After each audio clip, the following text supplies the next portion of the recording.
Back for another PMP Industry Insider podcast. I'm Brett, the editor of the show, and this time on Insiders Rewind, we're looking back to the month of March and picking a short section that made an impact. Episodes 216 through 219 all happened in March.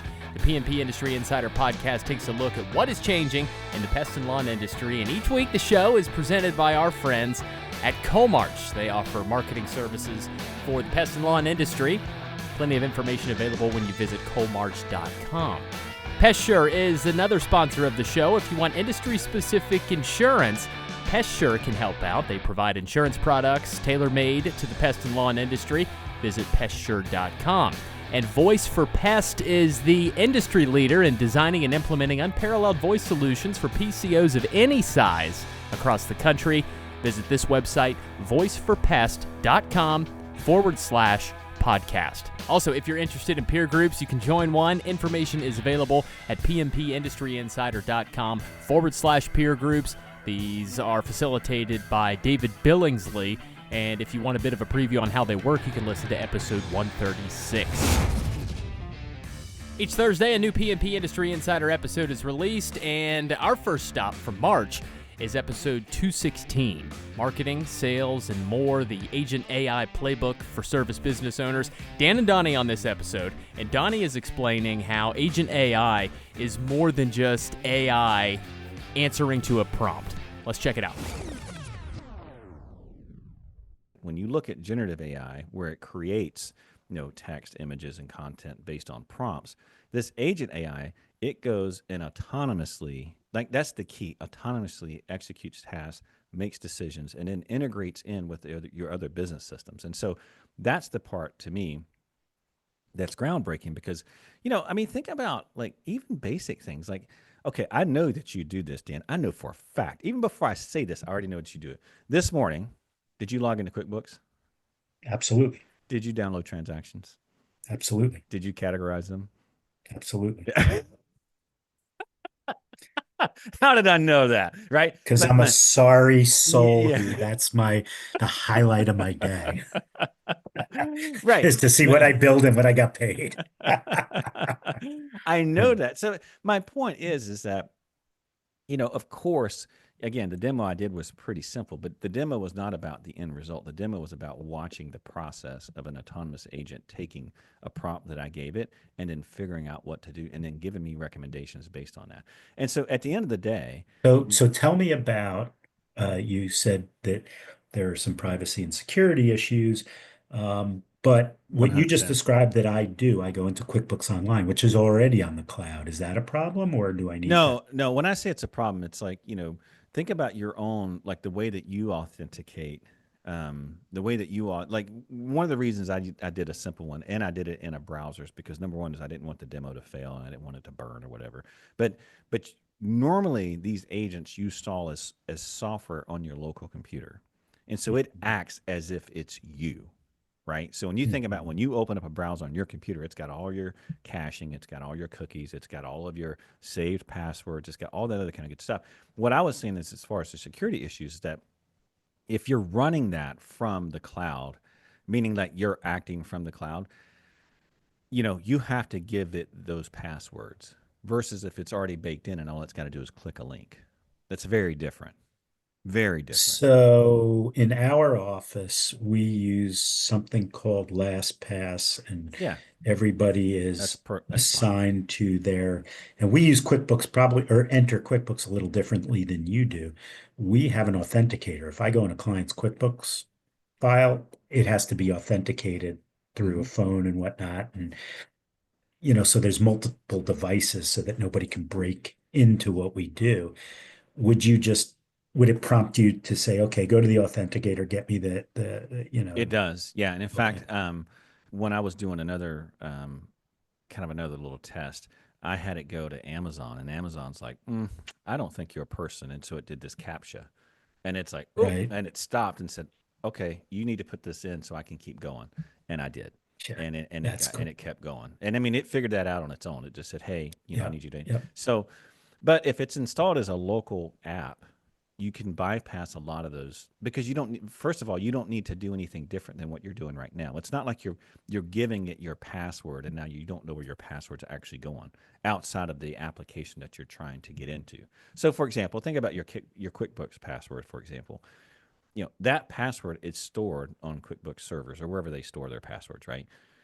That is different than me giving it that password to an agent because that agent has its own database and like where is that data going? That's what I say that there's security issues with that. I would be really cautious about giving passwords to a cloud agent versus if I'm running it local on my own computer, which is generally speaking, if you're going to train something, that's exactly how you would do it is you would set it up on your own computer and you would have it run from your computer as if it were you.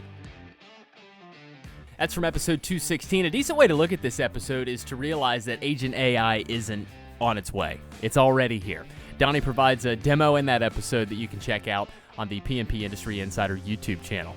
We're going to move on to episode 217, Taxes 101, Make Better Decisions and Save Money. Perfect timing for this episode. 'Tis the season for taxes, and a lot is discussed in this episode. Dan and Donnie break down the basics of individual and business taxes. They cover income types, deductions, credits, strategies, and it's all in an effort to help reduce or defer taxes. And of course, with a focus on pest and lawn care business owners.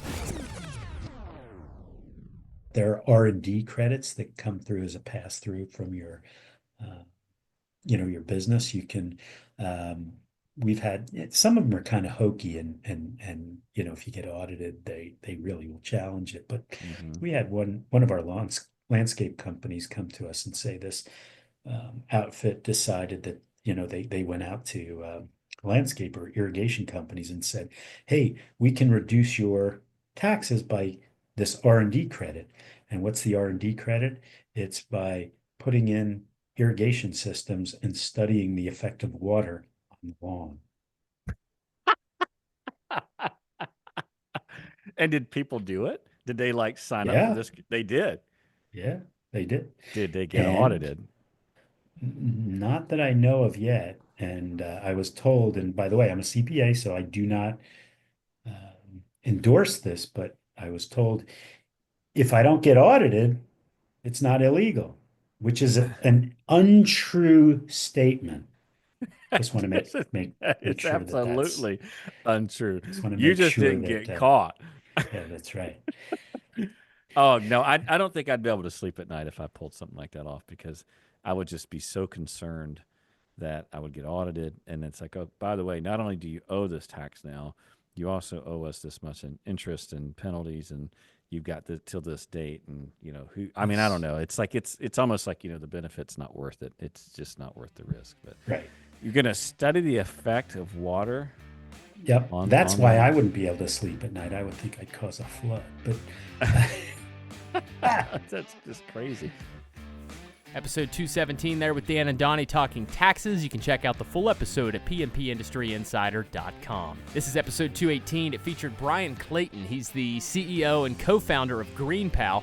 And my favorite part of this episode is the fact that Brian took an idea and sort of flipped it over. The GreenPal website asks, is there an Uber for lawn care? And Brian Clayton said in this segment that the customer is the lawn care professional, not the homeowner. The Uber experience inspired a lot of ideas, inspired a lot of founders. And so there was kind of this explosion of Uber for X ideas in about 14, 15, 16. And billions of dollars of venture capital flooded into these ideas. So it would be Uber for home cleaning, Uber for car washing, Uber for valet parking, Uber for lawn care, you name it. Thousands of teams were chasing this idea of you should push a button and magic should happen. And as it turns out, 99% of those went out of business. And some of them quickly within 2 years, burnt up hundreds of millions of dollars of venture capital. And the problem is that they tried to map the Uber business model and the way it's structured onto these other things, and it just doesn't port. So in a Uber, you don't really care who picks you up. The drivers are kind of fungible commodities, and you don't really want the same driver every time. Well, like home cleaning is not like that. Lawn care is not like that. You want the same, you want the same person every week showing up. And so you can't just map the Uber model onto those different verticals. And I knew that day one because I had the scars running a landscaping business. I knew that it wouldn't work with just like these guys riding around with a lawnmower and pickup waiting for a call to go mow a yard one time. So we were able to save like years of wasted time because that's how everybody else tackled this. And so we approached it from the vendor side. So our customer is not the consumer, the homeowner, the home renter. Our customer is the lawn care service operator. They pay a commission to the platform to run and market their business on top of the platform. And so we kind of took it from the inverse, where everybody else was focusing on the consumer side. We focused on the supply side and built it up from there. And we figured if we had something that they like to use that was like a system of record for them, like a business in a box, that then they would be modulated in a way that consumers could kind of hire them off the shelf, like booking something on Airbnb or ordering a book on Amazon or whatever. And so that's how we approached it. And that's still how we approach it today. Our customers are lawn care services. They pay a 5% commission for the work that they do on the platform.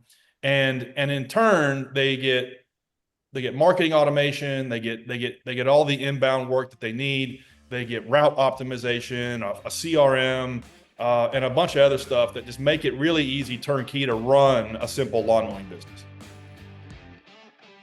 Episode 218 with the CEO and co-founder of GreenPal, Brian Clayton. Final episode of March was episode 219. It's titled Creating Cohesion, the Power of a Singular Vision. A great part from this episode was Donnie discussing the growth of a company and great employees that can't keep up. Let's check it out.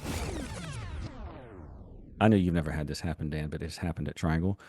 Someone starts at Triangle. They're fantastic. They fit our values. Everything's awesome. Business grows, and then what happens? They are the log jam. Yes. What happens is that the business outgrows them and they don't grow with the business. And so now when you rack and stack, one of our values is growth. And so that's a tough one, right? Because you could be great at 2 million and we get to 7 million and you jumped off that growth train and all of a sudden you don't fit our core values anymore. And it's I don't want to say it's heartless, but it's clear, right? Because I'm going to tell you, most business owners I know, and I'm one of them, is I'm loyal to a fault. And I don't say that like I need to get a pat on the back or, maybe a piece of candy or whatever, but it is true, right? I mean, the last thing I want to do is can someone that's been with me for 4 or 5 years. But it's easy for me to justify and it's easy for me to like overlook someone who is not keeping pace with the business and who is falling behind.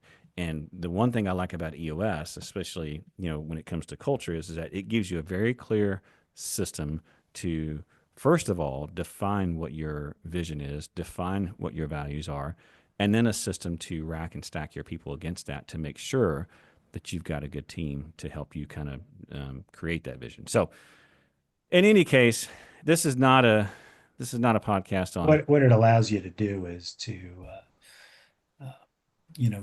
give them a set of values or items that they need to stick to. And when they don't, and then you need to do something about it. And if that means terminating them, at least you can show them, hey, look, we discussed this. This is why, you didn't do this, and the other thing. Whereas you loved them, but you know what? Today you're fired. One day they do something, and that happens, right? Oh, it does happen. It absolutely does. It absolutely does. No, so I mean, at the end of the day, I guess the point I'm trying to make here is that it's natural as the business gets larger that it gets more and more difficult for the entrepreneur to clearly articulate his or her vision, to really focus on what priorities are, and then get a large team behind them, not doing it all themselves. This is not rocket science. It's not anything new. It happens all the time. There's books like E-Myth. There's other books that talk about this, and how difficult it is to overcome this problem. Episode 219, the final episode of March, creating cohesion, the power of a singular vision, and that'll bring a close to Insiders Rewind this month. I'll be back at the start of May. We'll look back at April. Thank you for tuning in, and as always, resources, they're available at pmpindustryinsider.com. We'd love to hear from you, learn more about you and your business, and if you enjoyed the show, feel free to drop us a line on Apple Podcasts and Spotify, and follow along wherever you find us on social media. Just search PMP Industry Insider on socials. I'm Brett, the editor. We'll see you next month.